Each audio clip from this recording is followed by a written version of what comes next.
ഈ കുറുവ സംഘം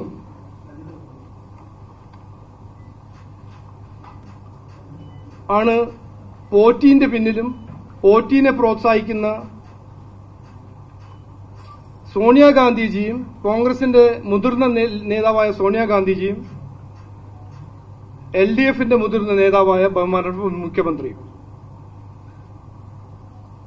അപ്പോ CPM കോൺഗ്രസ് കുറുവ സംഘം ആണ് ഈ കൊള്ളയിന്റെ പിന്നിൽ. അപ്പോ ഇതിന്റെ അന്വേഷണമാണ് നടക്കേണ്ടത്. ഇനി തന്ത്രി എന്ത് ചെയ്തു എന്ത് ചെയ്തില്ല, റിമാൻഡില് എന്ത് പറഞ്ഞു, അതിനെക്കുറിച്ച് 2 വാക്ക് ആരാ പറയാൻ വന്നത്? കേസ് പറയാൻ വന്നില്ല. അതിനെക്കുറിച്ച് കേസ് സംസാരിക്കും. പക്ഷെ ഇതിന്റെ പിന്നിൽ രാഷ്ട്രീയക്കാരുണ്ട്. കോൺഗ്രസും CPM രണ്ടുപേരും ഇതിന്റെ പിന്നിലുണ്ടെന്ന് ആർക്കും ഒരു സംശയമില്ല. അതുകൊണ്ട് 14-ാം തീയതി മകരവിളക്ക് ആ ദിനം BJP NDA ഒരു പ്രോഗ്രാം ലോഞ്ച് ചെയ്യുന്നുണ്ട്.